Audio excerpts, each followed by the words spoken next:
Hello, can you hear me now? There we go. Now it's working.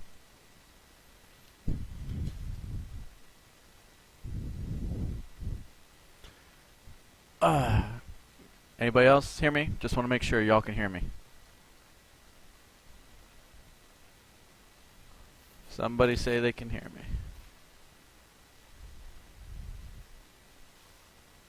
Alright, thank you very much. Sorry about that, guys. I had to fix a setting, so I apologize. And as karma, I spilt my soda all over my desk. So, that was fun. So, anyways, I will try to have this done before 8:30 since some of you guys are flexing your bedtimes, and I would hate for that to be a problem for you guys. I'll be checking the chat. For those that are in here normally, you can ask me questions, and we'll go from there. Hey, what's up, Amon? Alright, so the principles. I'm just going to tell you little tricks to remembering each thing. I'm not going to go over everything. I'm not reading this thing word for word. And then I have questions, like I have practice questions we can work with and everything like that. So for each subject, if you guys feel like you want to do some practice.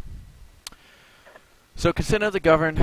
This is the one that's kind of outdated here. So from now, this is the one where it's kind of like a contract. We'll give up some of our power, and in return, you're going to protect us. So we'll follow your rules, and in return, you have to make sure we have roads, or we have an army to protect us. So that's consent of the governed. Limited government. Most of you guys do a pretty good job of remembering not all powerful, but this is the part they like to use. May only do the things people have given it the power to do. So they can only do what we say they can do. Like, they cannot run a tank just through a bunch of innocent people just because, they feel like it. It's against the rules. Rule of law. Everybody's got to follow the same rules. Whether you're famous or bum, doesn't matter. Everybody's got to follow the same thing. People rules, democracy. That one's pretty straightforward. You're looking for people have the power for democracy. And this one, you're looking for something where it says elect and office holders. They're going to try and get around saying the word representative. So they're saying there's somebody there that's there for you in your place. The documents. Now this one's actually old. This one needs to add the Magna Carta. Like I said, this is a little bit outdated. So what I was telling my students, watch it. The Charter for the Junior Company of London. Anytime you see the word English, London, because London's capital of England, it's this one. But now with the Magna Carta, there might be another one that says England or English.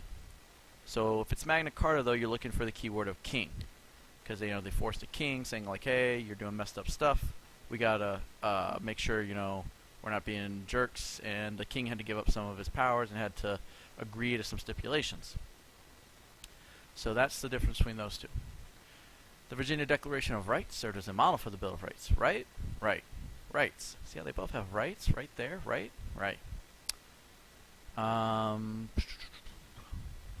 Declaration of Independence. I'll come back to that one because you guys mix that one with Constitution all the time.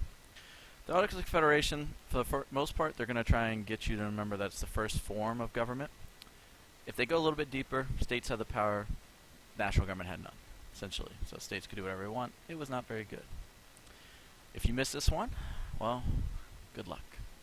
The Virginia Statute for Religious Freedom, stated freedom of religious beliefs. I don't know what to tell you. It says it in the title.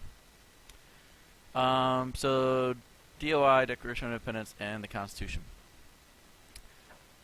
In my opinion, if you ever get stuck, this is the answer to guess right here, U.S. Constitution, because we're going to keep coming back to it, because it provides the structure of our United States government. It is our law document, like everything has to follow this thing. While the Declaration of Independence basically stated the grievances. Grievances is a fancy way of saying problems that we have with the king, like, you're taxing us too much. Believe it or not, Declaration of Independence declared our independence. We also had given certain unalienable rights, life, liberty, pursuit of happiness. Whereas down here, I'll just finish up here. And then this is the one key part here is the idea that all people are equal. So this is the one where they just said, hey, everybody should be equal. Down here, the Constitution affirmed individual worth and dignity of all people. This is where we start seeing put into law that maybe all people should be equal. Guaranteed equality under law, with majority rule and minority protected. And the Constitution's got our Bill of Rights. All those amendments are freedoms in it. Alright. If you can't... What? That makes no sense, Raid. Grievances is not the charters, Justin. Shouldn't there be a bill of lefts? Oh, that's just being corny. Got it. Alright. Preamble. Beginning of the Constitution. It is where we stated the goals and purposes. So these 6 things are basically the goals of our country. So short form, perfect union, states work together. Established justice, we have courts to make sure we decide things. Domestic tranquility, we want to keep the peace here in our country. Primarily, use like police and things like that. Common defense, we're going to have a military to protect us. General welfare, hospitals, firefighters. Things that, are for our safety and well-being. Secure the blessing of liberty, make sure we have our freedoms. Most important line is we the people, because it's saying that the power comes from the people. Constitution, amending it. So the process is pretty hard. It's complex is the exact word. There's 27 amendments. We can amend both the United States Constitution and our Virginia Constitution. So the amendment process for the United States Constitution is 2/3 proposal, action by Congress or convention, and then to ratify we need 3/4 of the states. For Virginia, we need 2/3 of General Assembly or convention. Again, we're going to stick with this one. And then to ratify it, ratify is fancy with saying approve, 3/4 of the voters or us, the people.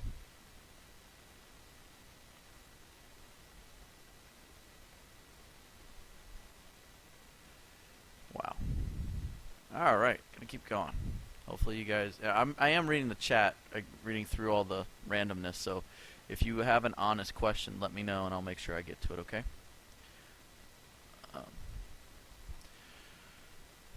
So a citizen, individual with certain rights and duties under government, birth by choice, so you go here and you're loyal to it. 14th Amendment is the Citizenship Amendment, stating the way to become a citizen is by birth or naturalization. So birth means you were born here, or birth by blood, meaning you could have been born on vacation, but you're still a citizen because your parents were. Or naturalization, you went through the process. Because of immigration naturalization, our country is much more diverse. Diverse just being a fancy way of saying different. So to become a citizen, we talked about it in class. You got to sign up. You got to wait 5 years, 3 years if you marry an American citizen.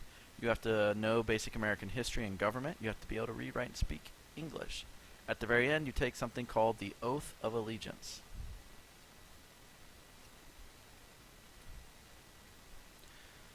So then we get to the First Amendment. I think these are pretty easy. Religion, be whatever religion you want to be. Shouldn't be involved with government. Speech, you can say what you want as long as it's not endangering anyone else. Meaning, threatening them or causing them to not be safe. The media, the press, the media has a right to publish anything as long as it's true, even if it's criticizing the government. Assembly, you can peacefully gather. You can get together, and as long as it's peaceful, you're good. Petition, this is your right to make your, to complain, to protest, to put it out there. It is manager rated, but I'm going to get to that, but I'm just not there yet.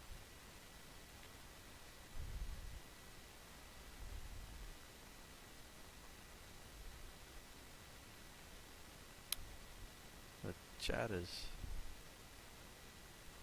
I got to start blocking people on chat.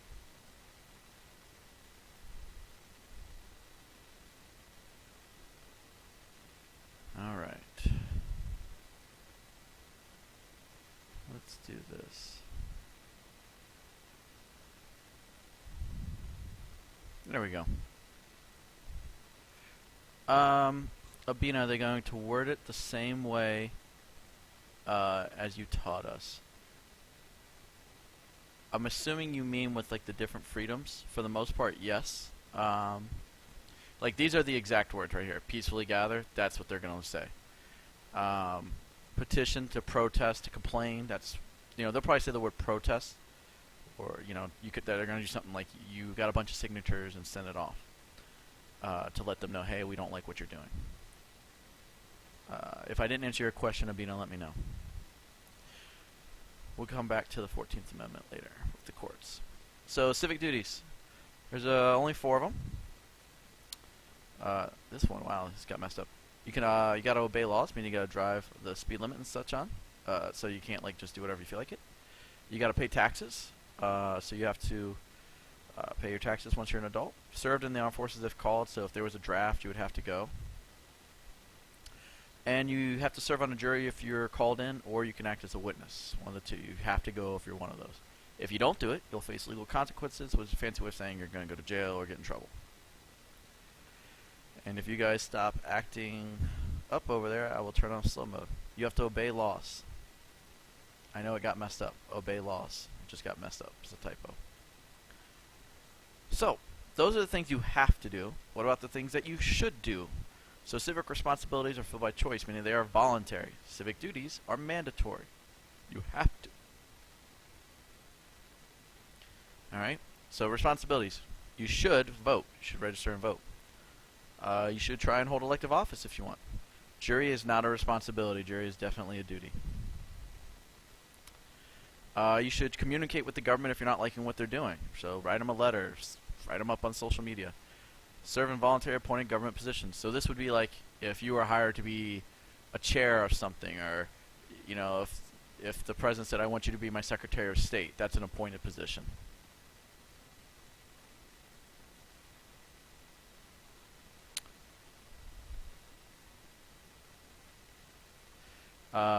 Participate in political campaigns. This could be something as simple as wearing a button or making phone calls for someone, keeping informed, watching the news. So that might do, like, I'm trying to think of what they could do for an example of each, in case you're wondering why I keep saying the different things. And respecting others' voice, meaning just listen to each other. Don't be a jerk. Democratic society requires active participation. So look right here. Volunteer to support democratic institutions. There could be a wide range of it. They specifically list this one. They love to use this one. So like League of Women Voters, essentially it's just a group of women who encourage people to vote. They encourage people to participate in democracy. So that's what a democratic institution is. Don't overthink it. It's just people participating in making our country work. Zainab, a duty is the thing you have to do. You'll face legal consequences if you don't do it. A responsibility is the thing you should do. You won't get in trouble, but it's one of those things that makes our country better if you do it. You should express concern about the safety. This is really the main one right here. If they're going to pick one from this, they're going to go right here. That you should volunteer to support democratic institutions, like encourage people to participate in democracy. Being a good citizen. I'm going to fly through this. Trustworthy, honesty, being honest, like making sure you trust people. Courtesy, respect, be nice to each other. Responsibility, accountability, self-reliance, like be able to do the things you're supposed to. Hold yourself. If you don't do it, make sure you hold yourself accountable, meaning make sure you take credit for what you do, good or bad. Self-reliance, do it on your own. Respect for law, pretty straightforward. Patriotism, you're saluting the flag or you're doing the Pledge of Allegiance, that's patriotism. Participation in school or community, participation in elections. How can you have effective participation in civic life? Ask questions, give a position. Get your information from a variety or multiple sources, meaning just don't get your information just from one person or one thing. Following a plan and thoughtful decision making. I have not seen this stuff really on there. I will say usually there's one question from here. Think it through. Just take your time. No. Any paper you write on, Anissa, we take and collect. So, again, my advice is I told my students, for the people who are not in my class, when you get in there and they give you that piece of paper, that's your paper. You can do whatever you want with it. And I would write down, like, if you're struggling with a subject, I would write that part down. And then that way you can just keep going, and then eventually, if you forgot it or if you struggle later, you have it right there sitting next to you. All right, political parties, functions. Now, we did a whole PowerPoint on this, so hopefully you guys are good. Creating nominated candidates. I choose you, Pikachu. Selection. Educating the electorate. This is like passing out like brochures saying like, hey, this is what this candidate wants to do. Helping him win is pretty straightforward. Monitoring actions of office holders is watchdog. Most of you remember watchdog. So we have a two-party system. Third parties rarely win. What are the similarities? Well, they both want to win. They both influence public policy. Public policy is a fancy way of saying our laws, so they both influence our laws. They both reflect liberal and conservative views, so they're two different viewpoints. Liberal is usually Democrat, conservative is usually Republican. And they both define themselves in a way that win the majority support by appealing to the center, meaning, remember that we did a giant bar, and like you could have, really super liberal, really super conservative. They're not going to win. The more likely you are towards the middle, because that's where most of America is. They're in the middle.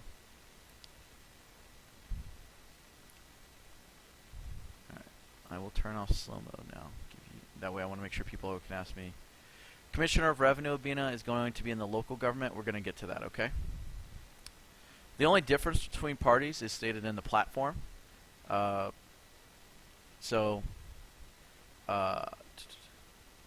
Commissioner of Revenue is not the treasurer. No, they're not the same thing. So the only difference is in their platform. Basically, their issues. So they both work the same way. They just have different ideas on how to fix the country. Third parties, their main job is to introduce new ideas or push for one issue. They usually revolve around a political personality, somebody famous like a Theodore Roosevelt or something like that. No. You're thinking of like the types of economies. I will get to the op-eds actually in the next section, Justin. So, voter, we should evaluate our information, make sure we're getting it good. So what do we have to do? So these four are the things that we have to do right here. These are what we have to do when we're watching the news. We should separate fact from opinion. We should detect bias, meaning we should look for favoritism, make sure they're not playing favorites. We should evaluate our sources, make sure we're getting our information from good places. We should identify propaganda. That's stuff meant to make you think something. So this picture is making you think that the Republicans are stomping on the Democrats, or the Democrats are kicking the Republicans' tail. This is propaganda literally right here.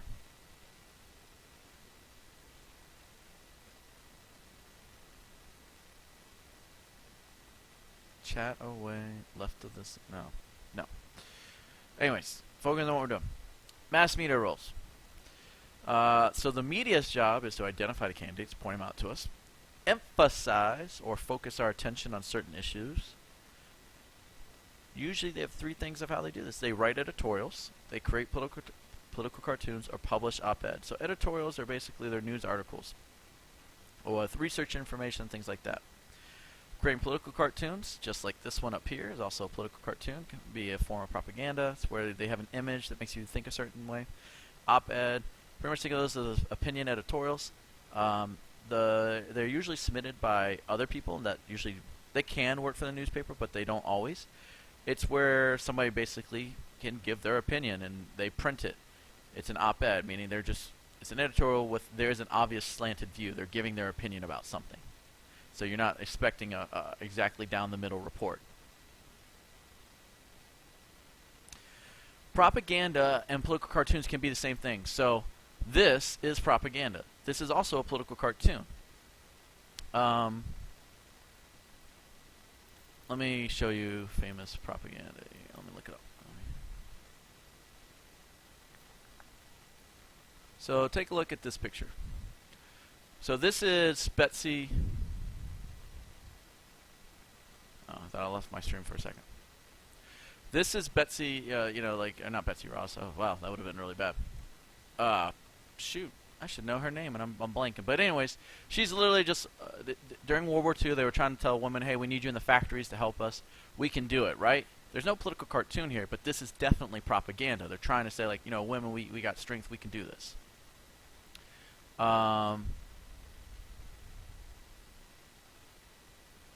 Okay, well, I might put slow-mo back on then.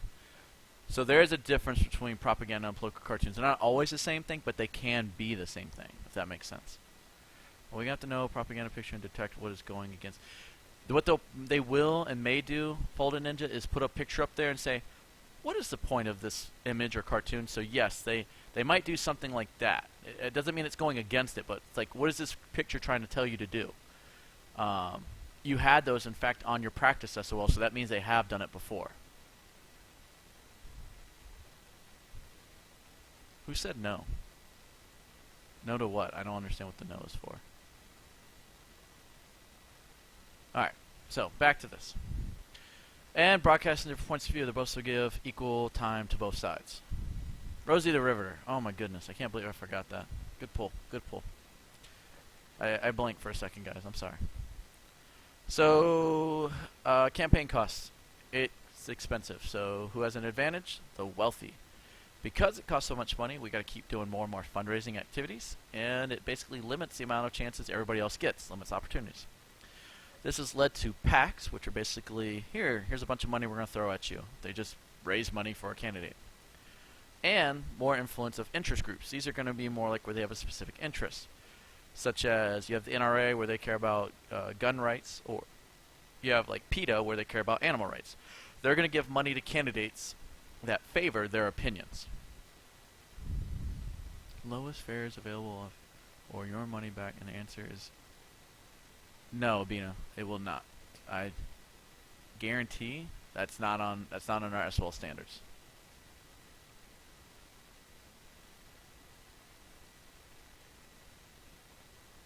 So a PAC, they usually have like some random name, like Americans for a Better Tomorrow. You don't know what that's about. It doesn't tell you anything. It could be a Republican one or a Democrat one. It doesn't matter. And literally, their whole reason for existing is to help raise money. And then they're going to give that money to a candidate that aligns with their values. Whereas an interest group, you know what they're usually for. Such as, like I was saying, the NRA, National Rifle Association, they care about gun rights. They're not going to give money to a candidate who doesn't favor gun rights. PETA, they're not going to give money who doesn't want to help animals. So these guys have a specific interest. That's why they exist. These guys pretty much exist just to raise money. I'm going to get to lobbying. Voting could have cartoons, guys. I don't know.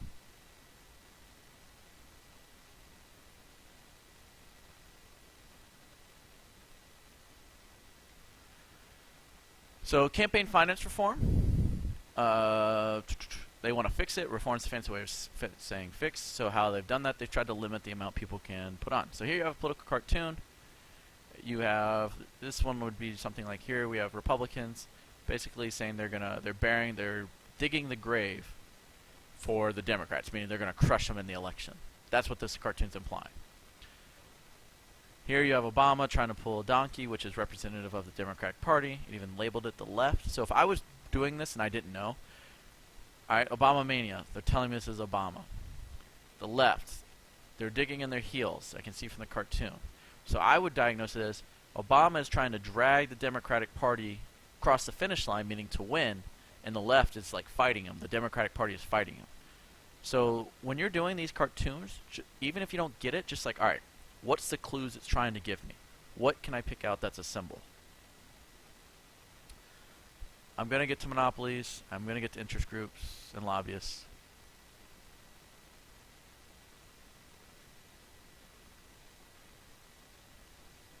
You guys are actually not doing a bad job over there explaining. Thank you. So voting.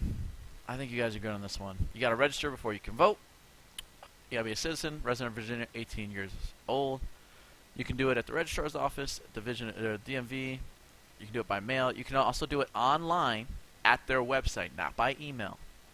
And you have to do it 22 days ahead of time. Typically, people who vote have more education, more age, more income.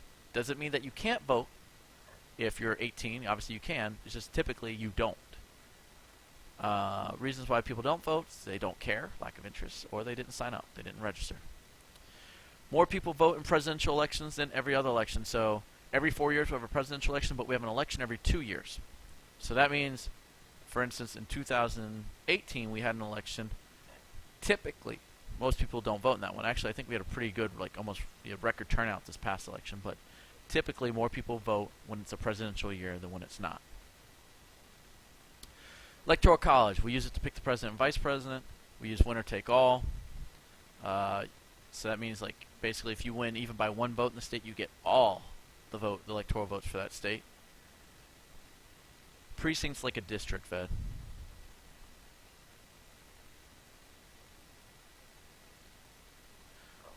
Will they have type in the blank? I doubt they'll have type in, but they might have drag and drop. Or you might have to put something in an order. Raiden's giving good answers.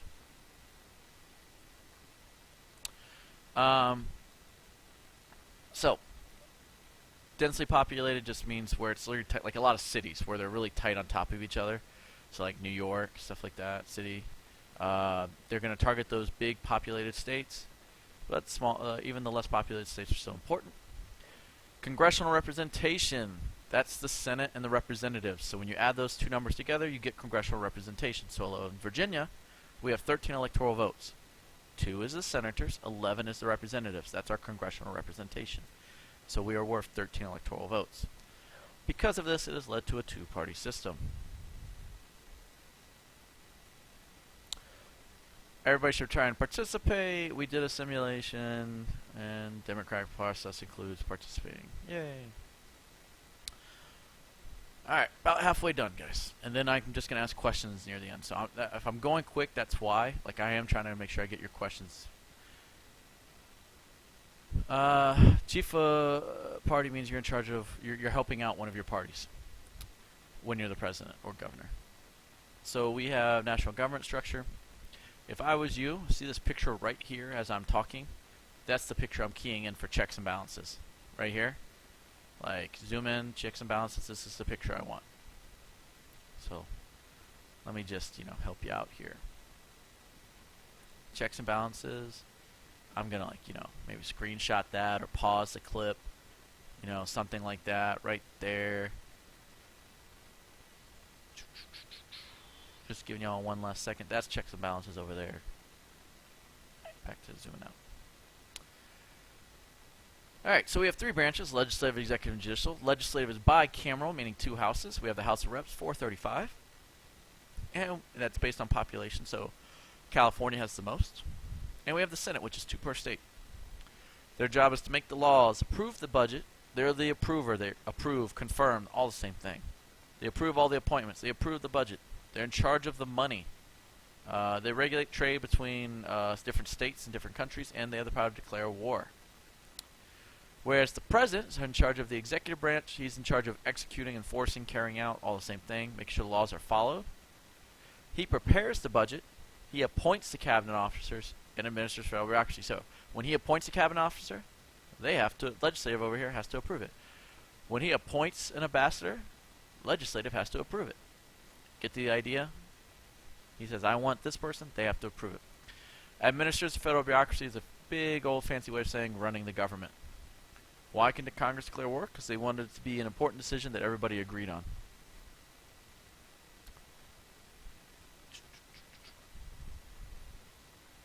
Alright. The judicial branch. We have Supreme Court. They have the power of judicial review. Their job is to determine if the law is constitutional or not. So they do that through interpreting it. So involving interpretation of the Constitution. So again, I'm actually kind of going to skip checks and balances a little bit, just because, you see it here, guys. It's literally when they mess with each other. So the example could be the president can veto. So Congress makes a bill, which is their job. The president vetoes it. Congress can override the veto. Go right back. He says, I want this person to be my ambassador. Goes right back. No. They say, no, we don't want this person to be your ambassador. Congress makes a law. President vetoes it. Congress says, no, we still want this law. The courts can come in and say, nope, I don't think so with judicial review. It's when they're messing with each other and saying, like, hey, you can't do that. Magna Carta is the one with the king in England who was forced to give up some of his powers because he was being basically a jerk. So separation of powers, the fact that we have all 3. One thing I want to make sure and remind you, we didn't go over a ton, was it goes in order. Order. Articles 1, 2, 3. 1 is legislative, 2 executive, 3 judicial. Okay? 1 legislative, 2 executive, 3 judicial. Checks and balances, you limit each others by exercising those powers that we talked about. See all this stuff right down here? The reason I was telling you, it's all right up here in this little triangle. Again, go back in the clip. You can watch it. It'll all be right there. We haven't gotten to the courts yet, have we? So I will get to it. How a bill becomes a law. First off, we got expressed and implied. Expressed means you can read it word for word in the Constitution. It's specifically listed. Implied is where they kind of twist the words to make it work.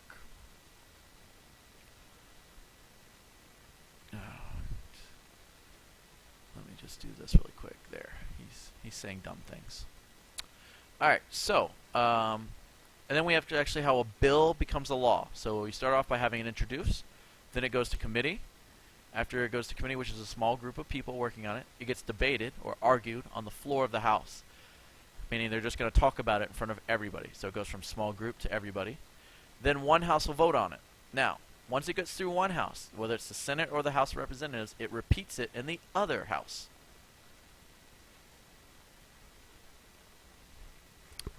Is the mic too close to my mouth or something? I'm not trying to be too loud. I apologize.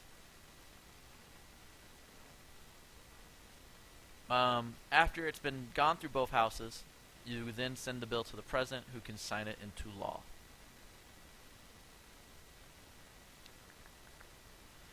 So why do they even make bills? Well, they're trying to fix issues. They're doing it in response to a problem. We have individuals and interest groups help shape legislation. So we could contribute by writing a letter to Congress, by having a lobby, by lobbying them. Interest groups can hire lobbyists. They can give them political contributions, as we talked about later on. All that stuff's to help shape or help make legislation, so they're trying to give their input.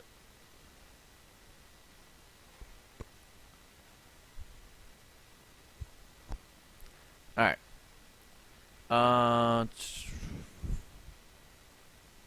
They can only do what the Constitution tells them they can do. Executive branch. Both domestic and foreign. 4 ways they can influence policy making. State of the Union address, that's the annual speech that he gives once a year to Congress. He can appeal directly to the people by going on TV or going on Twitter. He can approve or veto legislation, and he picks the people who's going to help carry out the laws. He does this by appointing people to his cabinet departments. All the different roles. Chief of State, ceremonial head. This is the one where he's like, hey, I didn't really do anything important, but it looked good, right? So this is when he invites people to invites the Super Bowl winning team to the White House. It's a ceremony. It's nothing important. It's not helping our country be better, but it's good for a picture. Chief Executive, he's enforcing the laws, doing, just running the government. Chief Legislator, he's dealing with Congress. He's vetoing a bill or giving the State of the Union address. Commander-in-Chief, dealing with the military. Chief Diplomat, dealing with another country without the military. So this is another country military. This is another country without the military. Chief of Party, he's helping his own party. So as people said, if Donald Trump would be helping the Republican Party. And then Chief Citizen, he acts just like us, If President's shooting basketball, oh, hey guys, I shoot a basketball too. He's a chief citizen. He represents all of us. It sounds like static.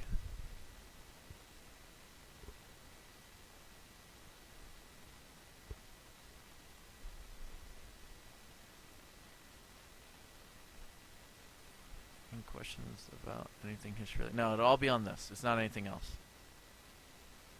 Okay?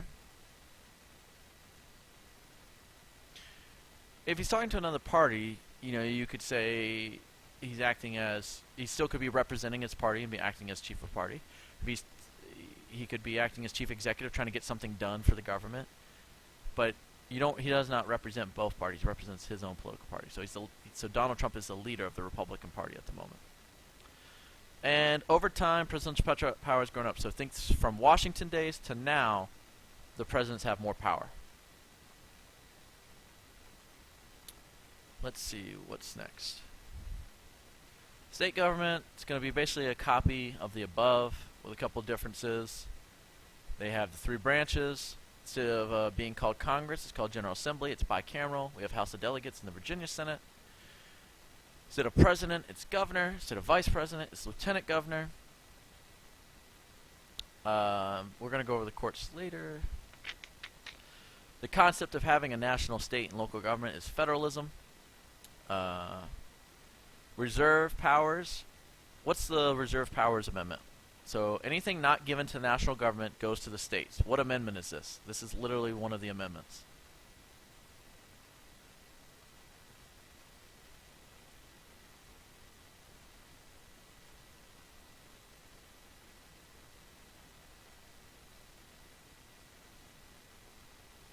It is the 10th. Very good. Very good.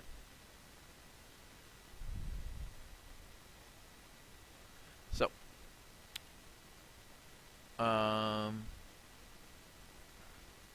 then the next one, when we're talking about federalism, between national, state, and local, national government is supreme. Again, powers not given to national government go to the state. There are denied powers. There are powers that nobody gets. So, like, states cannot coin money. They can't enter into treaties. There are some things even our federal government, can't do. They can't all of a sudden just start marching troops, throughout anywhere without being basically declaring martial law. States can't run the postal service because that's federal.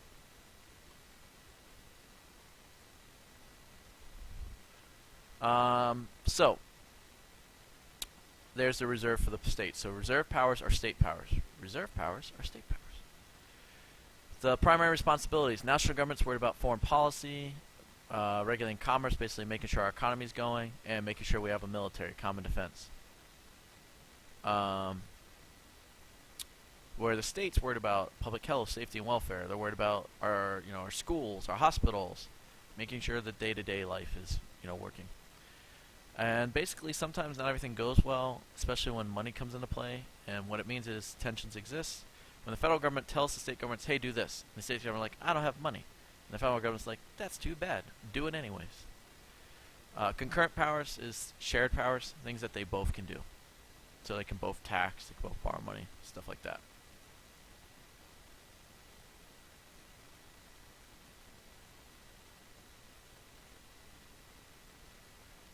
Okay.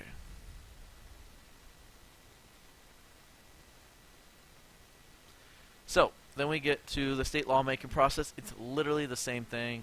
Introduce, committee, debate, vote. Just remember those keywords. Introduce, committee, debate, vote. Except now, instead of president signing, it's the governor signing. And yes, you would have to repeat in both houses. Again, they make the laws in response to issues. Individuals and intergroups help shape. The 5 primary issues they're worried about. Education, schools. They're done by the state. Public health, hospitals, we've talked about. Environment. Think about like the Chesapeake or the Occoquan. They're trying to make sure that that water stays nice and fresh for us. That's not too polluted. Now the state budget does a biennial budget, meaning once every 2 years, whereas the national budget is annual, meaning once every year. Let's see. There. No more chat. I'll do it again in a minute if you guys can chill out. So revenue is to levy and collect taxes. Basically, they have the right to tax us. We get the state executive. Again, he's enforcing the laws. He's got a lot of roles. The only thing that's different in name only is chief administrator. This is essentially the chief executive. As we stated earlier, now they just call it chief administrator. And again, he has cabinet positions that help him do his job. Alright, local government. Alright, so kind of miniature versions of all the governments we've talked about. They have a local called the Board of Supervisors. Their job is to make ordinances, which is a local law. So as you can see right there. School board, wild answer, is in charge of schools. Towns have a town council, which is their legislative. Their job is to make ordinances. And they have a mayor for their executive.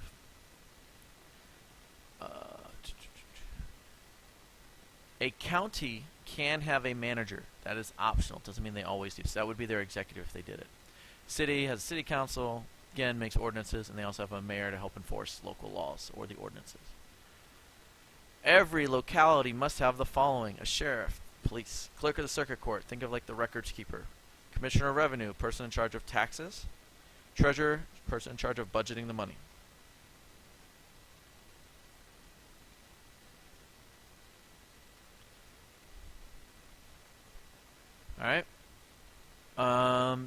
government's going to be worried about the following things. These are their responsibilities. So enforcing state and local laws, again, protecting our health, protecting our safety, educating us, schools, protecting the environment, regulating land use, meaning like this is a housing area, this is a business area, or to levy and collect taxes.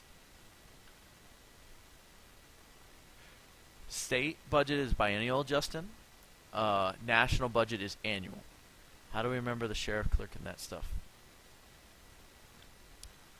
So if it's me, I think sheriff and treasurer are really easy. Sheriff is police. Treasurer is budget. Clerk of the circuit court, I'm thinking of a person working they're not a secretary, but that's what pops in my head. I'm thinking secretary, so they're always writing stuff down, and they're the records keeper, essentially. They're in charge of keeping the records. And then commissioner of revenue. Revenue means money. They're in charge of taxing, collecting that money. Congressional representation is senators plus representatives. I have not gotten the judge and jury stuff yet. Concurrent is when it's shared. So those are going to be powers like both the national government and state government can tax us. No, the president cannot randomly make a law for it. I don't understand that one. Alright, I think I got all of it. Wally, let me help you out. There you go. You don't have to tell anybody else now that you've got dinner coming. This is for the SOL, yes. So local government, they get their powers from the state. That's what this is a fancy word of. Derive just means from. So the state government tells local government what to do. They got to follow the Virginia Constitution. A charter is just like their foundation. So think of it as a charter as like a local constitution. Okay? So cities have charters listing their powers. Cities have mini constitutions listing their powers. You know what, guys? If you can't handle the chat, then don't type. Because that's why I'm timing you guys out, because you're wasting my space, and I'm trying to make sure I catch questions. Let's see. County, cities, and town, they adopt ordinances, participate in politics, board of supervisors enforce, or they make ordinances. Got it.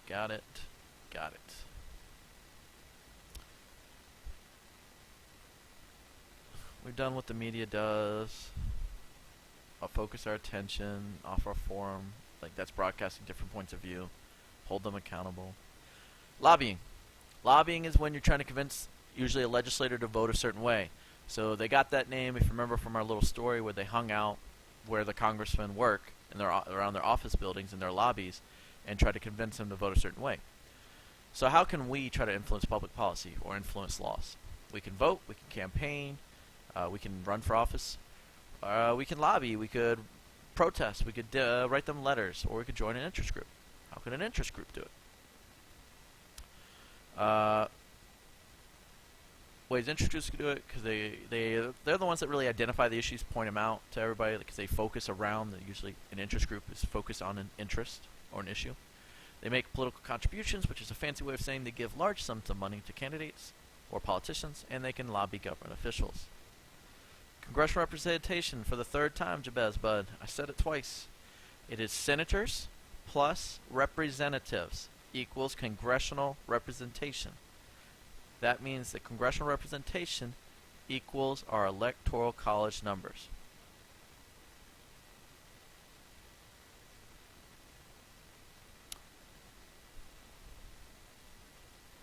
The fractions were 2/3 and 3/4. 2/3 for proposing, 3/4 for ratifying.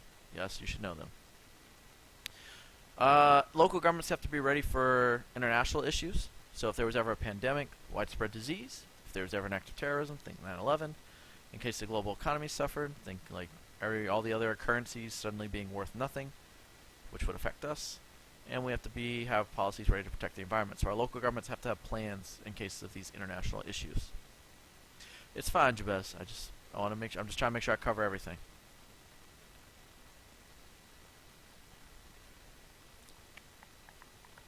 All right, courts. For those who were asking. All right. The way I look at it is this. The federal courts. I'm going to do the judges first, and then I'm going to come back and do the jurisdictions.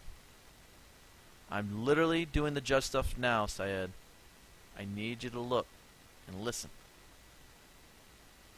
Batul explained the congressional representation again very well. So, we have U.S. Supreme Court and U.S. Court of Appeals. Multiple judges. See how there's an S right there? S right there. Same thing down here. Virginia Supreme Court. S right there. Court of Appeals. S right there. No jury. So the top two and the top two. Justices, no jury. Judges, no jury. Then we get to the third one down. We have judge, with or without a jury, but usually with a jury.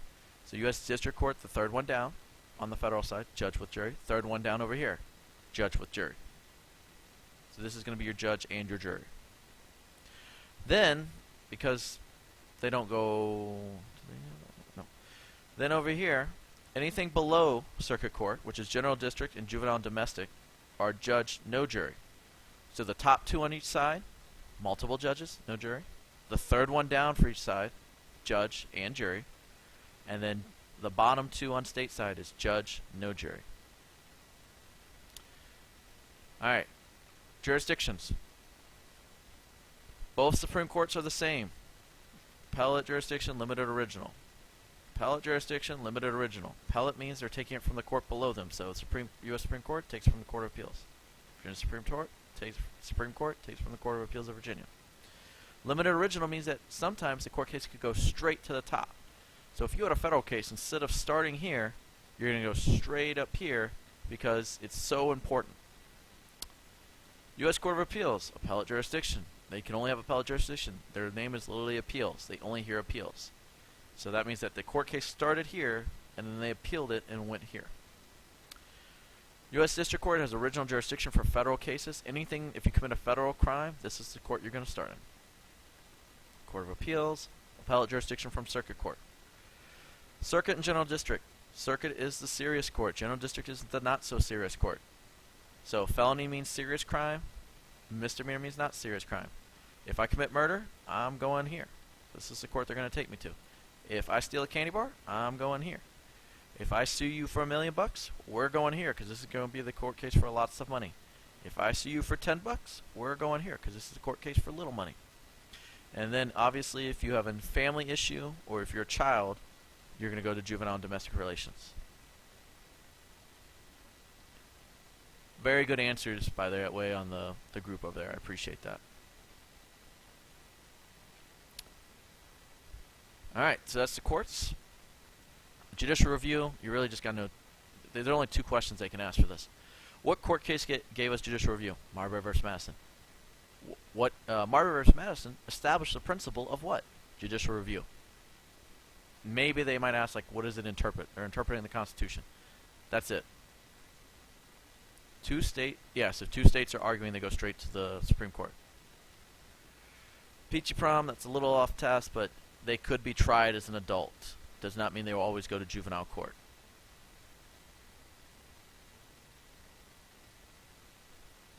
Hey, that's not a bad strategy, man. There are two different types of conflict, civil and criminal. Criminal, there's two different types, misdemeanor and felony. Misdemeanor is not so serious crime, felony is a serious crime. Steps. You got to be arrested with probable cause, meaning they have reason to suspect you. This is out of order. It actually goes to the next step. The second step is arraignment. This is the big step. So this is the step that you guess. Yes, Syed, yes. So arraignment's the one you guess for criminal if you forget. That's where your probable cause, they go over what happened. You get your attorney if you don't have one. You enter your plea. You set your court date and all that stuff.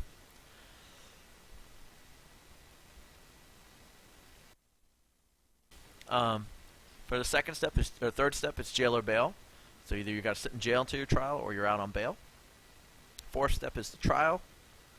And then you have the verdict, which is the decision. If you don't like the decision, you can appeal it. In a civil case, basically two parties have a disagreement. Plaintiff files a complaint, meaning somebody says, I'm going to sue you. They're the plaintiff. The defendant, the person being sued, says, I didn't do this. The case is going to be heard by a judge or a jury. Well, judge by himself or with a jury, and then the judge gives their ruling. If you get arrested, it's criminal, yes. Very good. Due process. All right. So due process right here protects you against unfair government action. So I can't go, oh, you're wearing a Duke shirt, go to jail for 10 days, even though that should be a crime. But anyways, you can't be treated unfairly just because of how you look, your gender, what you're wearing, whatever. There's two different ones. There's a Fifth Amendment, which we have for just national government, so this would protect you in federal court. And then we have the 14th Amendment, which protects you in the state courts. So national due process, 5th. State due process, 14th. And again, your Bill of Rights are protected by due process. Yes, you can literally, Raiden typed in the link earlier. It's SOL Pass Study Guide. If you type that in Google, you'll find this, buddy. And there's the fact I gave you all the notes already. After the verdicts, even if they don't like it, they can appeal, as Raiden said. Thank you, Raiden, for posting that again. And Miranda won the case because they didn't read him his rights.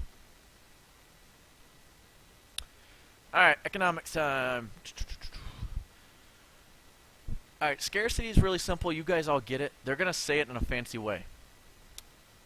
It might say the inability to satisfy all wants at the same time. It might say unlimited wants, limited resources. But essentially, scarcity means you don't have enough of it. Okay? So I think you guys all get it. Just, you got to read through their big... They're going to use big words and try to get you. You don't have enough to go around for everybody. It's the short version of scarcity. Resources, the things you use to make something. Natural comes from the earth. Human, that's us, workers. Capital, it was made by money, or, so a pencil is a capital resource because it was made from a natural resource. But then you use that capital resource to write your notes. It's because you bought that pencil. You didn't actually, carve it down. Big people words, yep. And then entrepreneurship is your idea. Choice, you make a selection. And not spending time on that. Opportunity cost, the thing you give up. So if I have Coke and Pepsi and you choose Coke, that's your choice. Pepsi would be your opportunity cost. Notice it says highest valued alternative foregone. That's a big fancy way of saying whatever's the most expensive thing that you gave up, that's your opportunity cost. So in case they try to give you more than one option, the most expensive thing that you give up is your opportunity cost. Price, that's how much you pay for something. You get price when supply and demand intersect, which I'll show you in a picture in a second. Incentive, things that motivate you, that get you to want to do something.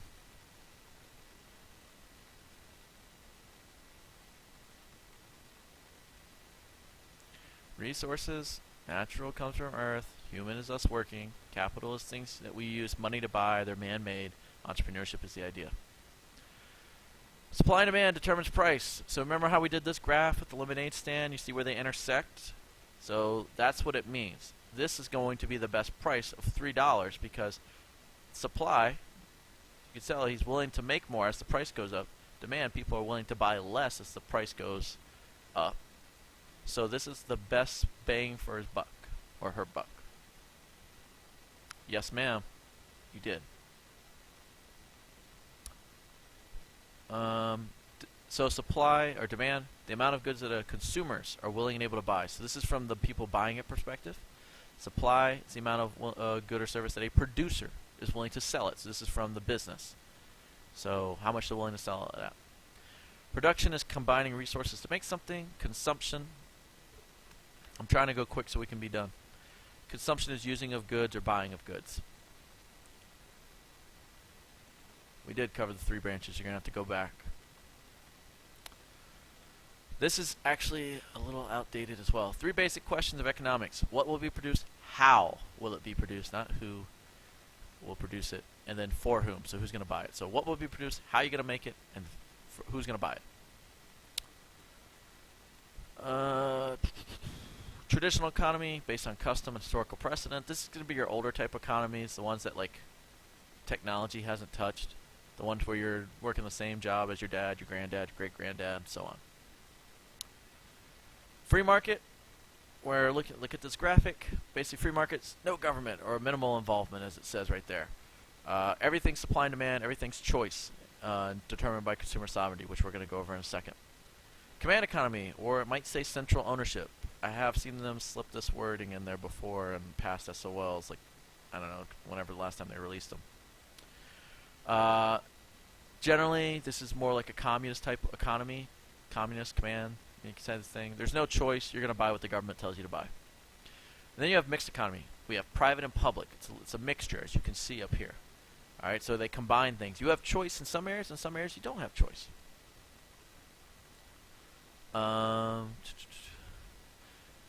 And most economies are going to be mixed because there's always going to be some kind of government involvement in the economy. There just is. Let's see. U.S. economy. We're primarily a free market. They might say the word free. Is it down here? No. They might say the word free enterprise. If they say that, replace it in your mind with free market. Same thing. Free enterprise, free market, interchangeable. Okay? The government intervenes when basically the private part of the free market economy is not doing what it's not going to be justifiable, so the government steps in. Meaning, like, we talked about electricity. Everybody needs electricity to make their house work the way that they want it. So if it was purely supply and demand, they could charge us like thousands of dollars for 1 watt. But our government steps in and kind of like regulates it as well. So that way it's, I'm not saying it's dirt cheap, but it's also somewhat affordable that we can, pay for it. Correct, what Batul said. Traditional economy is the one where they trade and barter, where you're going to work the same job as your family.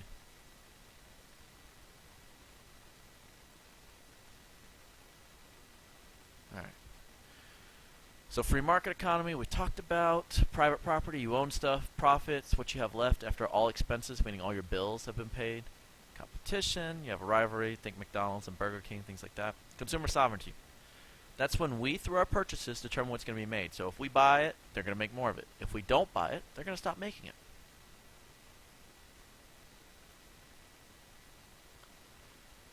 Alright.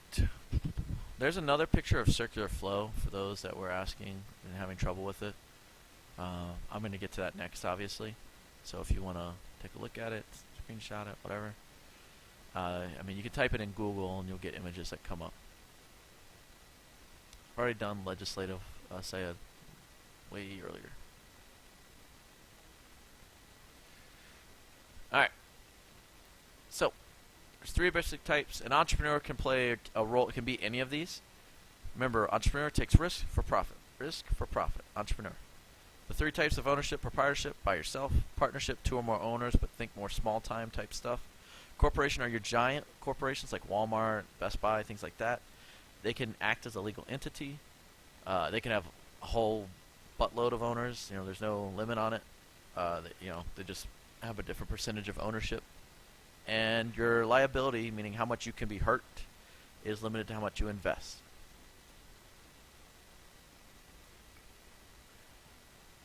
Circular flow is another name for economic flow. So it's resources, goods and services, and money constantly going around and around and around and around. This picture is going to be better than me reading off all this stuff. But essentially, let's start here.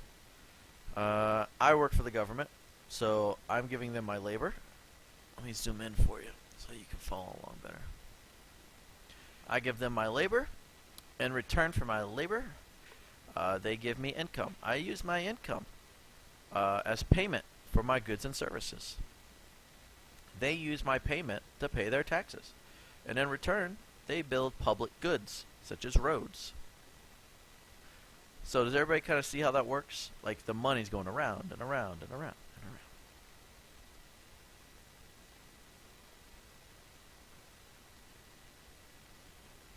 $50 questions total. 10 of them don't count. Shareholders is corporation, Justin. You have to get 21 minimum to pass of the 40 that count.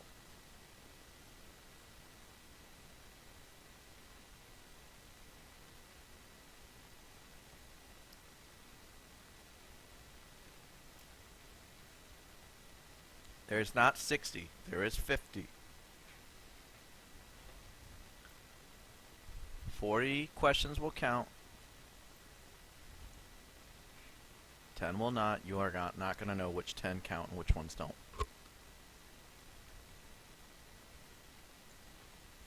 And resources, Justin. And resources. Shareholders is corporation, Batul. Correct, Raiden. They're testing them out. Alright. Private financial institutions, or most commonly known as banks. They act as intermediaries between savers and borrowers. There's other ones including savings and loans, credit unions, security brokerages. Those are like the stock market ones.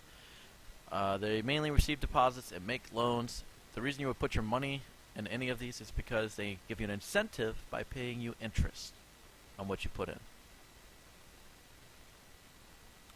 Oh, I'm just really replying to it saying Batul. Who cares? Alright, why do we trade? Oh, it's already here. Why do we trade with other countries? In a global economy, we're part of it because we trade with other countries. To get things we don't make here, to get things cheaper, to sell our stuff to other people, and it creates jobs. This is a weirdly specific sentence they want you to know. We specialize in things that promote efficiency and growth. What's the word efficiency mean? Show me you know what it means. What's efficiency mean?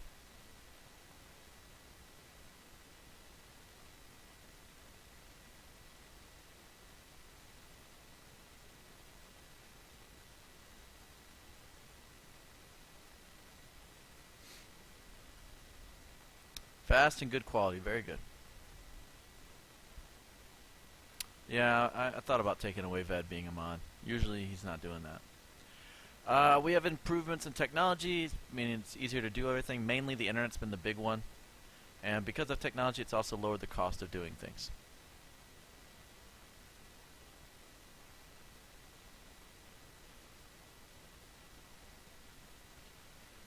Alright, to keep going.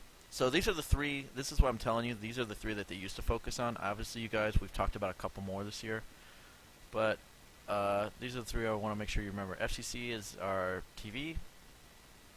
EPA is the environment. FTC is business. So TV, internet, stuff like that right here. Environment, and anything with business. They're basically regulating or overseeing the way these companies work that deal with whatever they're talking about to make sure they're doing the right thing. We want competition. Why do we want competition? What two things come from competition?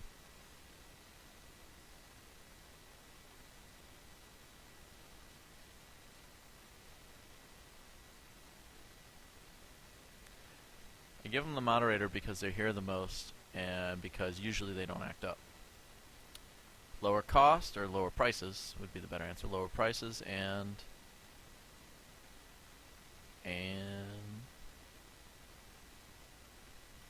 better quality. Very good. And to make that competition happen, we don't want monopolies. Monopolies, as somebody stated earlier, is basically when one business kind of controls the whole market, meaning if all you could buy was Xbox and there was no PlayStation or Nintendo, Xbox would have a monopoly on video game systems. And they could charge you like $1,000 for their system because there is no other system. So we don't want that. So we make antitrust legislation, which is basically anti-monopoly. Just think of it that way. Antitrust, anti-monopoly. We have global trade, and we support new businesses. So what type of good services do governments provide? Things that can help everybody. Think about it. A road provides benefits to many simultaneously. Everybody uses the roads. Nobody would make the roads if an individual had to do it, because why would I make a road for Old Bridge if I didn't have to use Old Bridge? And think of things like the highways, the postal service, and our military. How do we pay for it?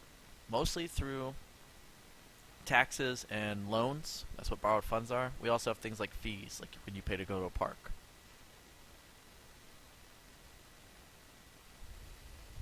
Alright. This stuff they got rid of for the most part. Income tax is when they charge how much you make. Sales tax is when they tax you for things you buy. We talked about property taxes, like things on your house and your car. The big thing is the 16th Amendment. That's the income tax. So right down here, there's the last amendment you should need to know. 16th Amendment is income tax. Federal Reserve is our nation's central bank. Its duty is to maintain the value of the dollar, to make sure it's worth something. If basically there's too much money, we get inflation. And inflation means basically your money becomes less valuable.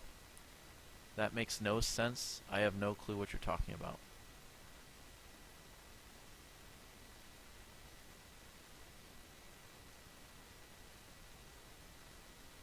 There we go.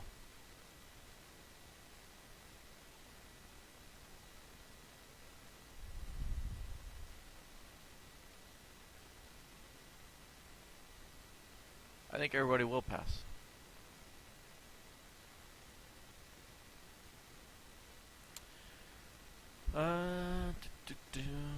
You're the reason you own stuff and you can prove it is because you have things called contracts right there. So you have private ownership.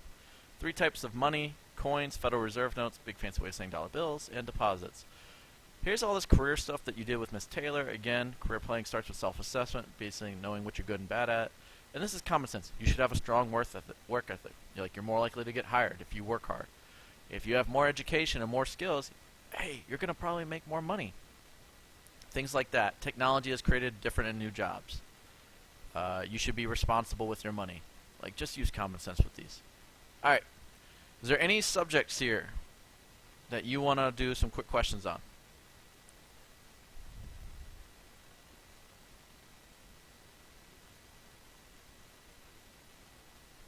She won't slap him. She'll throw a shoe at him.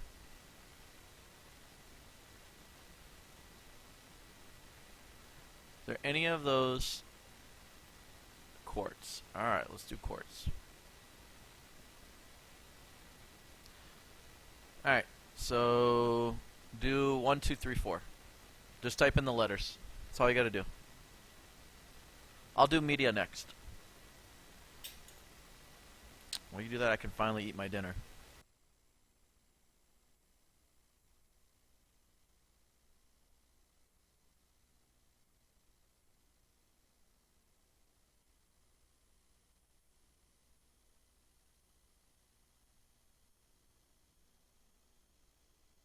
I said do 1 through 4, so answer them all. Like, just type it all in one line, guys. Don't keep typing.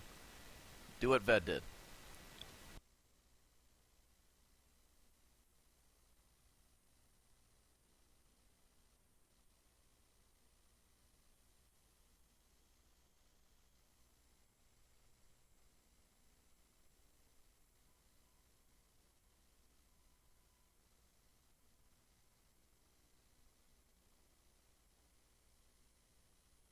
Alright, Veronica, Sprint and T-Mobile want to merge. They can't, though, because the FTC said, no, we don't want you. That'll, like, make you close to a monopoly. So the FTC is, like, regulating them in that instance, because there are 2 businesses that want to merge together as one company. Alright, so let's go over this. Number 1, which Virginia court? I think Ved had it. Let me go up and look. She said 1 was the original jurisdiction for misdemeanors. Correct. This is not going to be on the test, but it is C, just so we're clear. This will not be on the test. Alright. 2 types of courts and a dual court. Ooh, I didn't even go over this. Dual court system just means we have federal and state. So that is C. Very good. Good remembering, Beth. This is a good question right there. Boom. Dual court system, federal and state. Which of the following courts will never have original jurisdiction? Should have been C. It is C, because it says appeals in the name. They can't have original jurisdiction. Alright, let's do... 5, 6, 7, 8. Go ahead and go for it. National does equal federal. Very good. I will do media and I will do electoral college after this one, guys. I saw you. Magistrate is somebody who does search warrants and stuff like that, but it's not going to be you don't need to know it for the test. Y'all can stop now if y'all want. I'm just doing questions for the rest of the time. Will that specific example be on the SOL? I doubt it. I don't know. I haven't seen the SOL, guys.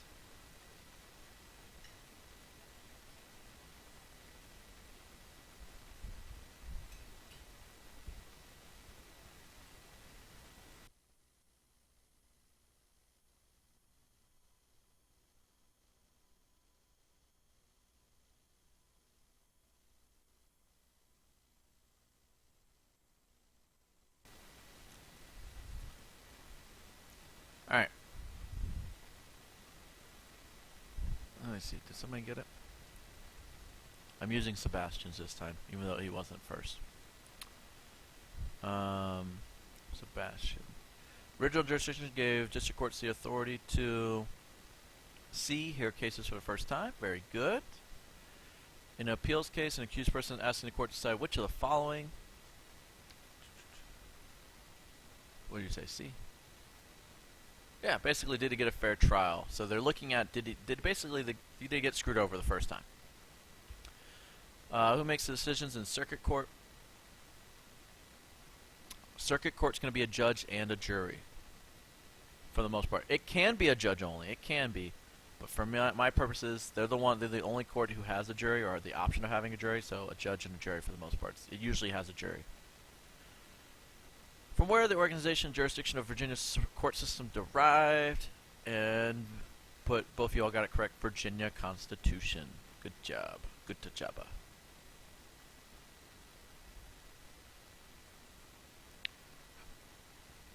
Just two more. 9 and 10.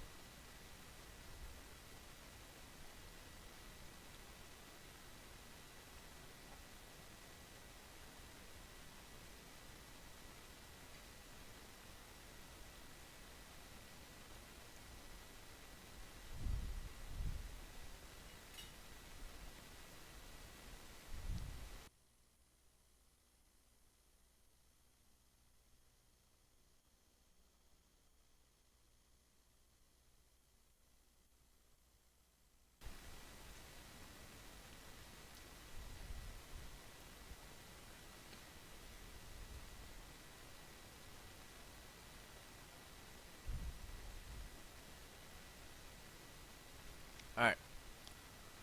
Number 9. Which of the following courts does not have appellate jurisdiction? It's going to be general district because it's the lowest court. It's where it has only original, so it can't have appellate. From where the organization jurisdiction of the United States court system derived? U.S. Constitution. Told you the document you should always guess if you're stuck. U.S. Constitution. Alright, I heard Electoral College next. Bum-ba-da-bum.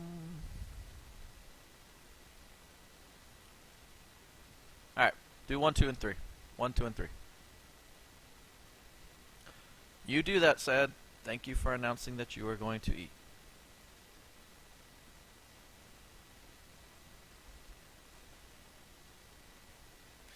Appellate means you're taking it from below, and if you appeal it, it means you are going up.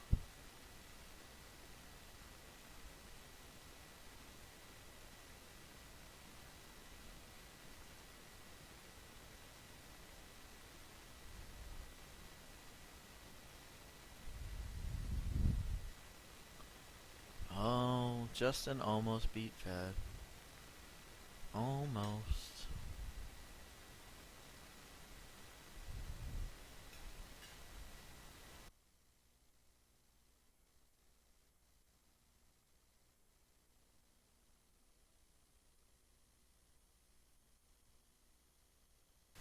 Alright.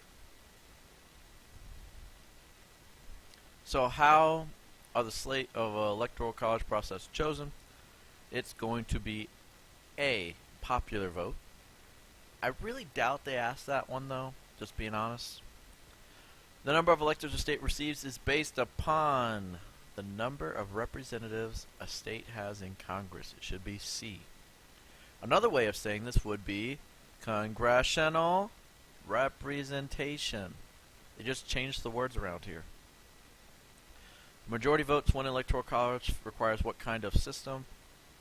Two-party. Two-party. Raisins are the worst thing.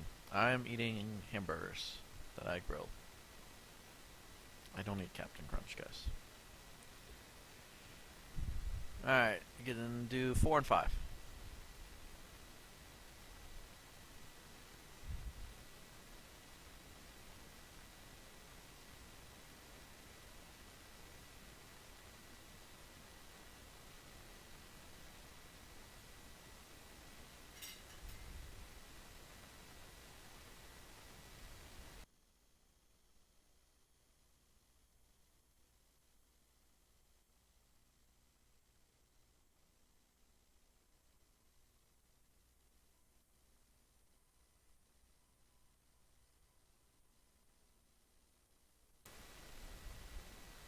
Alright, let's take a look.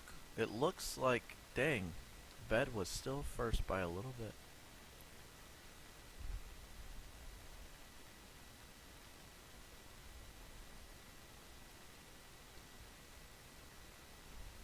So using information, which state would a president candidate be most likely to target? It's California. They have the most. I mean, literally, this could be on the SOL, and please don't miss something like this.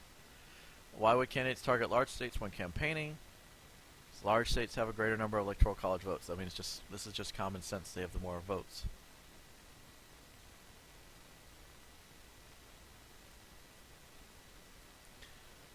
All right, 6 and 7, go. Do number 6 and 7.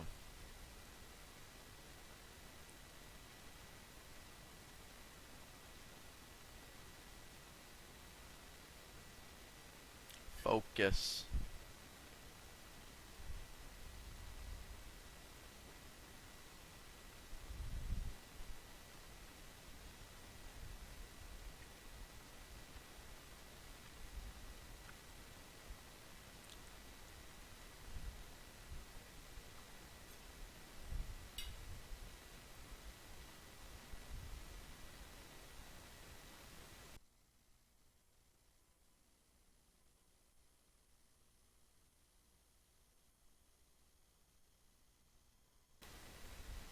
That's all right. Number 6.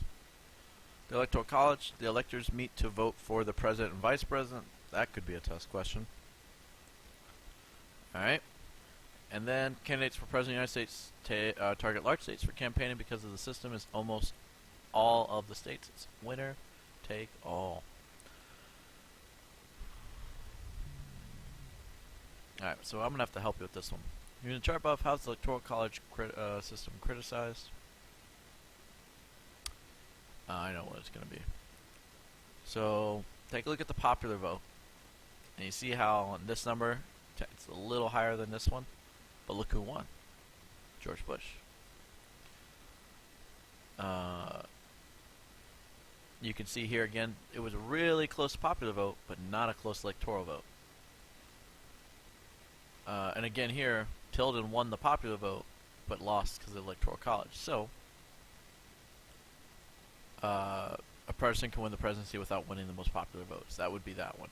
Again, this one I didn't go over with you. You know, this is all true, but this is just reading a graph and being able to figure out which one of these makes sense. So if this was me, I would have read each answer choice and then I would have tried to match it with the chart and see if it made sense. I literally just told you the answer is B, by the way. Whoever typed A. Alright, who won the presidential election of 1848? So this is just reading this graph. If I can. We've got Democrats, they're the darker color ones. Popular vote doesn't matter, so we're going to look at the electoral vote. And I can see Taylor should have won. So it's going to be B. Why must candidates still pay attention to the small states? In a close election, they might make the difference. Alright, I saw media was one that y'all wanted, right? Media?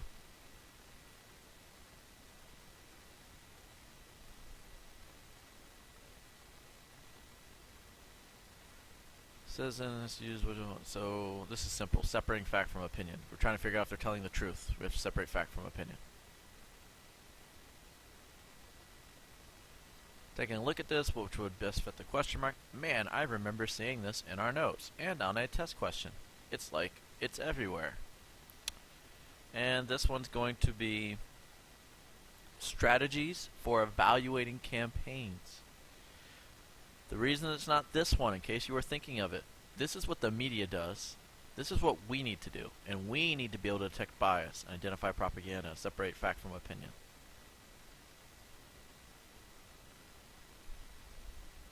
So this one is not the same thing as above. As you can see, this one says separate fact from opinion. This says writing editorials. This is going to be A, the mass media's role. This is what they're supposed to be doing.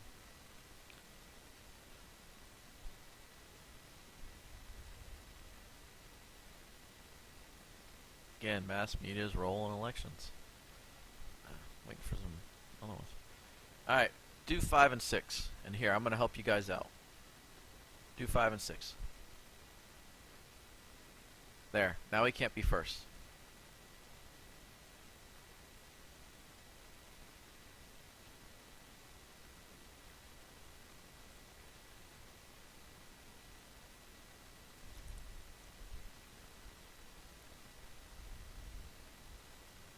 Sure, Steven, I can go to due process.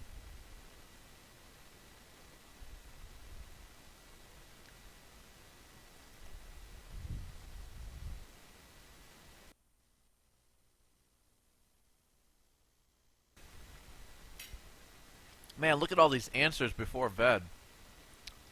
I guess he just doesn't know this stuff. So number 5. Why must voters evaluate information presented in political campaigns? Answer is D. To make reasoned choices. You're evaluating it so you can make a good choice. And then number 6. If a newspaper's covering an election, place a story about Democratic fundraiser on the front page. Blah, blah, blah. So they show Democrat on the front page, but they hide a Republican fundraiser on the back page. This would be bias. They're showing favoritism.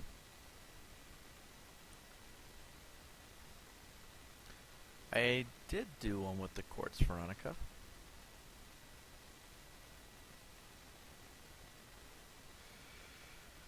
They're spending, journalism, news, Bob headlines, practice, how come?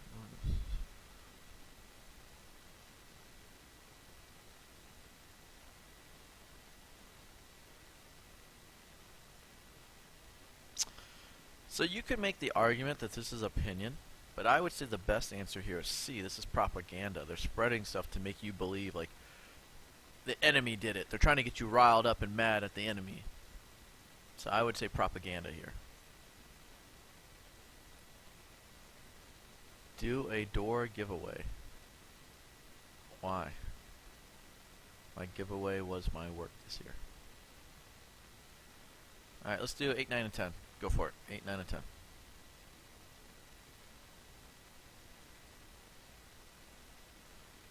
See you, Josh.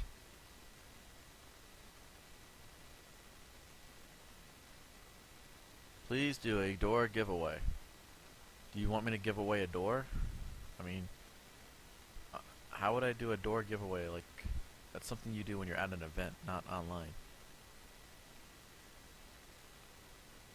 Why would you talk about yourself that way, man? You're trying way too hard, Scorch. Way too hard.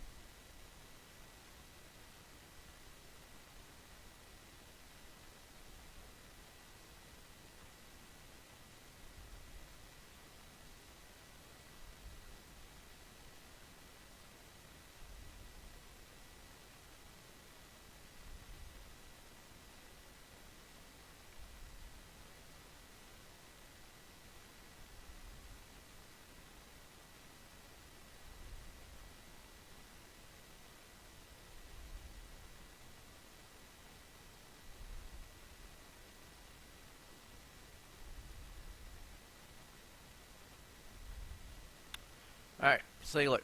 Statement about the media illustrates which role the media in elections. Oh, well. I guess you couldn't do number 8 if I didn't show you the quote, so my bad on that. The media do not just passively report the news, they select what is to be covered, thereby setting a political agenda.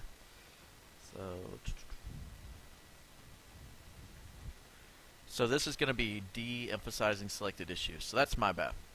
So this is D. So if you got it wrong, that's my fault. I didn't have the quote there.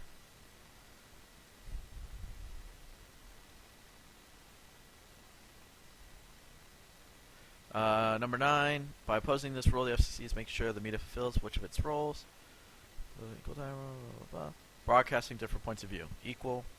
And giving both of them a different side. Oh, man. They're all coming out. I wonder how many times they're going to try and make stuff up. And if they keep doing it, guys, I got to turn off the chat, unfortunately. Just giving you the heads up. Apparently one person's just trying to ruin it for everybody.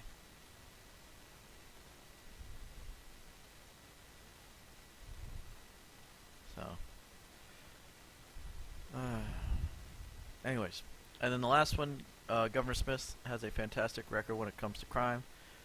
Violent crime is down, 20% property crime, down 10%. Conviction rate is 80%. If you're attempting separating fact from opinion, which statement would be opinion? So the first part, it's going to be A. Governor Smith has a fantastic record. There's no stat there. It's just giving someone's opinion. So there you go. Good stuff. What other ones do y'all want to do, or are you done? Because it's 8:34. It's Justin's bedtime.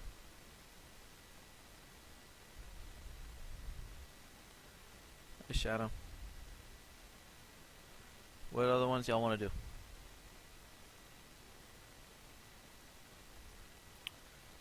Which one of economics? There's a whole bunch. Pick one. Tell me which one you want to do. I'm not doing 4. 4 is like the courtesy and patriotism. You should definitely know that.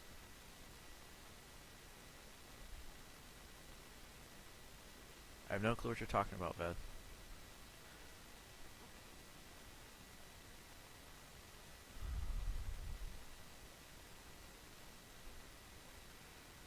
Man.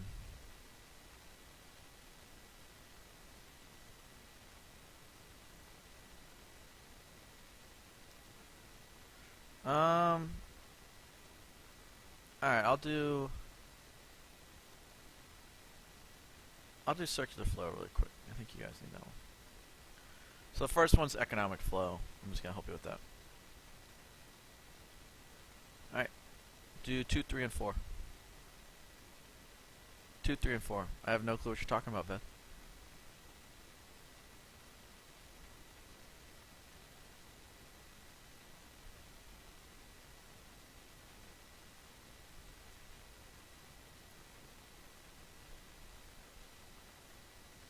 I might do the Fed after this one. Usually you guys struggle with the Fed.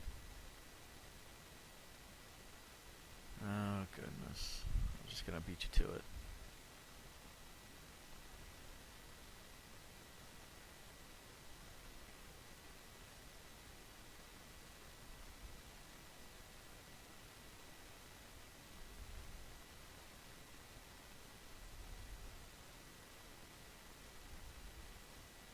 Hey, Evan, I remember you. Yeah, you were a good kid, man. You're not bothering me at all. Alright. So number 2, producers are going to be the ones buying the resource. They're buying our labor. So they're buying it. So the first one is C. First one is C. Okay? Because they're going to be selling goods and services. They can buy the resource from us to then make the goods. Okay. I gotta turn off the chat, guys. I'm sorry. I'll try again in a couple minutes. Maybe they'll leave.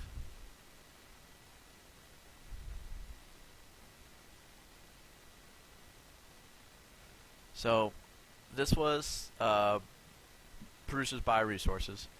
Then you have businesses sell blank to households and governments.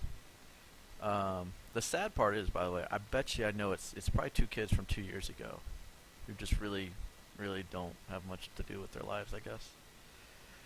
Businesses sell blank to households and government. They're going to be selling their goods, their services. So there's no goods here, so the answer would be services. Number 4, blank buy resources to make products that are sold to individuals, other businesses, and the government. Oh,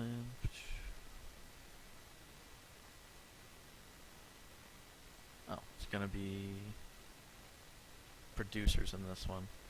They're the ones buying the resources, and they make the products to sell. Yeah, but they're going to be businesses. This is probably just going to be tied in together. That's why it threw me off there. Individual and businesses, saving and investment, provide financial blank that can be borrowed for business expansion. Capital. Remember, that's the big fancy word for money. So we're looking at capital. Alright. I saw Federal Reserve, so we're going to go there next. What's the main function of the Federal Reserve Bank? Nope. This one. Their job is to basically make sure, remember, that our money is valuable, so they got to regulate how much money is out there. Central Bank of the United States is called Federal Reserve. I would hope that would be an easy one. Stimulate the economy, the Fed can increase the money supply, causing interest rates to what? This is not going to be on the SL anymore. It used to be on there. That's why we didn't really go over this. If the Fed increases the money supply, it means they're increasing the amount available to everyone. Not the money reserve, but the money supply. That means that interest rates are usually going to go decline. One way that the Federal Reserve Bank slows the economy is when it... That's not on there anymore. That's not on there anymore. Yeah, they went into... We used to have to teach a lot more, like, in detail about the Federal Reserve. What I need you to know is right now, it basically is just making sure that we don't have inflation, that our dollar bill is valuable, and it's the banker's bank. It's the bank that the banks go to when they need money. Alright, let me take your suggestions for other ones really quick.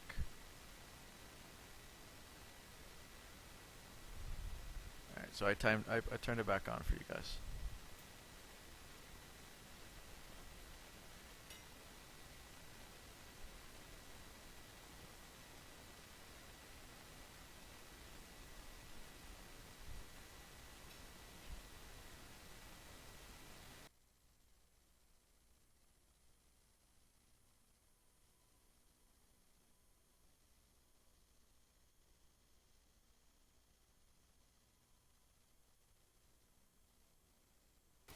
Oh, you know what? I promised Steven due process. No. Let's do due process. I can do more in a second, but I did promise due process. I am gonna shut this off at 9 o'clock though, no matter what, so y'all can get some sleep. So which one? Let's do 1, 2. Yeah, 1, 2, and 3. Go ahead and do 1, 2, and 3.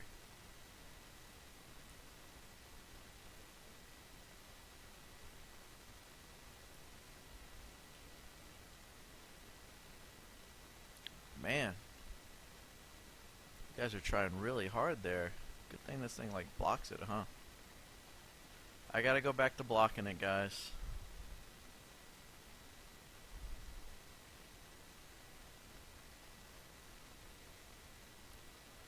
They're not gonna let you participate.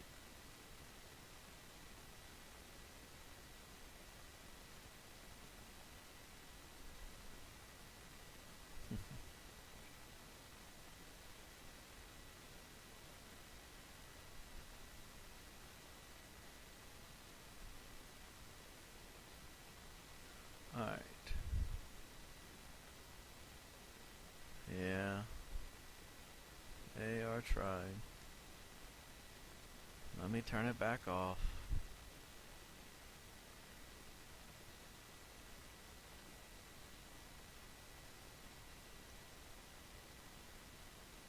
Alright, so going over this, which constitutional amendment protects citizens from state government acting in an unfair manner?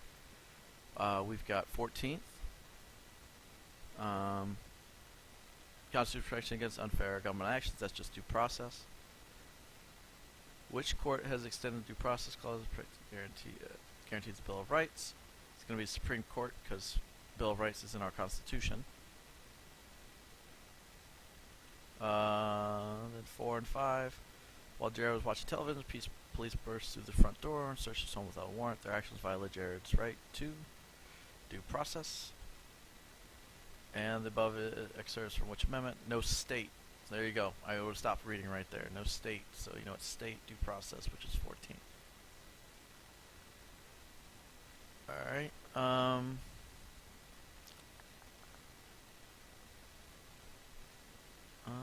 think. Oh. I think I remember seeing. Let me go up and see what you guys said. That way I don't have to turn it back on.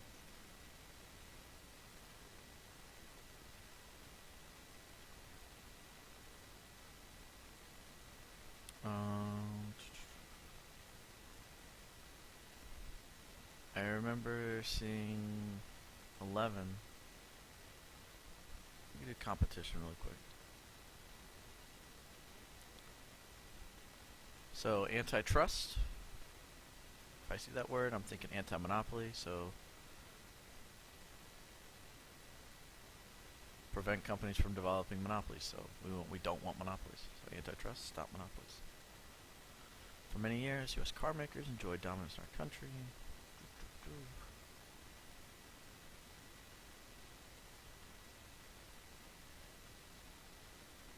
So they traded with other countries. So we're going to be looking at global trade. So they're dealing with other countries. Richmond citizens were unhappy. The one and only company, Comcast, provided cable service.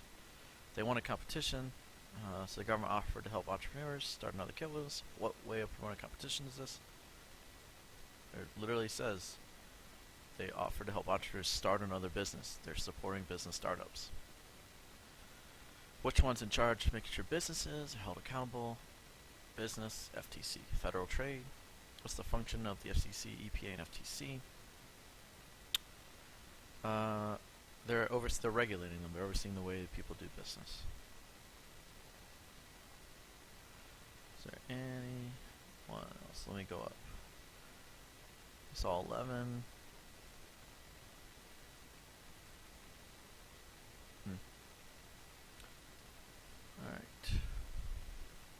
Alright guys, I think that's probably about it. Unless you guys got something. So, yeah. Good luck. Get a good night's sleep and all that good stuff. Unless you got any last questions, go for it.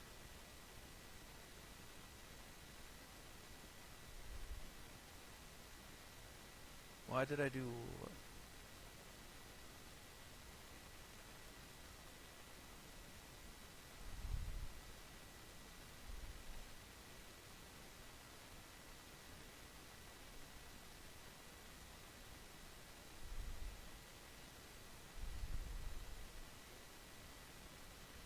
Alright. Sebastian, it's the same person or same two people, Sebastian. They just kept making new accounts. I'm pretty sure I know who it is. I'm not a coffee person, but thank you, Steven. What's an example of... my wife loves coffee, so if you ever do Starbucks, she will appreciate. FCC is going to be like, they're the ones who make sure like the bleeps go on the TV, so that way nobody's cursing on live TV and stuff like that. It don't matter if you report them, Ved. They're not. That's not their accounts. They literally just make the accounts just to do this. That's not going to be the right 11C, Kenza. Oh, I guess they're not done. Yeah, they're not done.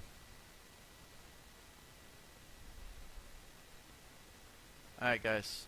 FTC, that's the business merger, Veronica. I told you that. So.